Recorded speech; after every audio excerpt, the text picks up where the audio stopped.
Hey guys, Antonio here with some more of Thinking Fast and Slow by Daniel Kahneman. Today we're talking about chapter 30 titled Rare Events. That's to do with all the biases that we have in rare events that occur. So one big one that's happening today is terrorism and this topic of the availability cascade.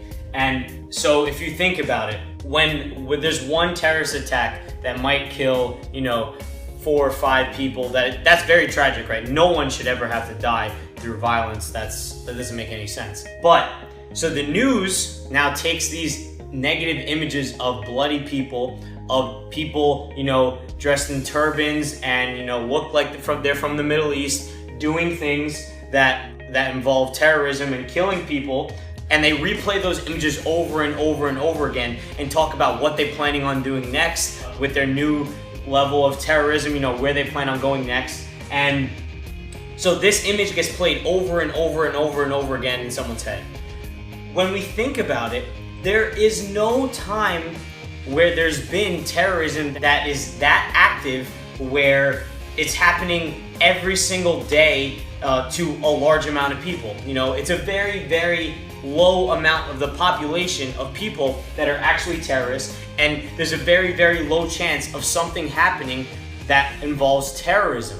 Now, but the idea of the availability cascade takes into effect here because we get these images played over and over and over again in our heads of people dying, people getting killed, people getting massacred by these terrorists, and we're getting images of what they look like, what they do, where they come from.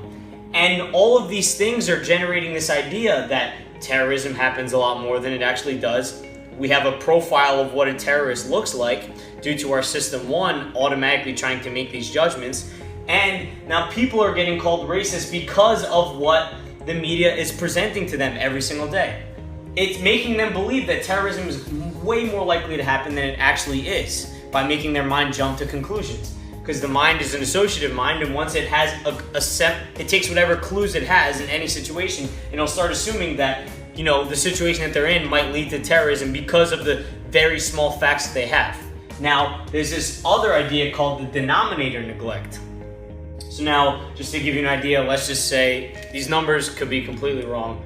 Something I'm throwing off the top of my head. Let's say there's one terrorist out of 400 million people, right? That is a very, very low percentage. What people tend to look at is the numerator here, the thing that they're giving attention to. Because of all these images that get played in their head that are very emotionally attached, death is a very emotional thing. No one wants to experience death. So we get this played over and over in our heads, and that makes us focus on the numerator here and completely forget about the denominator of what is actually the amount of people in the world that out of this number you're going to get one terrorist. So you need to watch out for that denominator neglect, because the combination between this and the availability cascade causes you to think that certain situations might be involved in terrorism or might have terrorist characteristics simply because of what you've been presented and not what is actually facts. Facts are that chances it's not true, because 1 out of 400 million, fact in my fake case here, is what's actually important. So this all goes over the fact that people tend to overweigh the probability of unlikely events rather than weighing them proportionally. So you need to take into consideration this when you're thinking about a rare event ever happening. So hope you guys enjoyed today's video on rare events. Please leave me a thumbs up. I'd really appreciate it, guys. I'm gonna leave a link in the description down below for you to purchase a copy of this book on Amazon. Highly suggest it, guys. And as always, subscribe and have a wonderful day.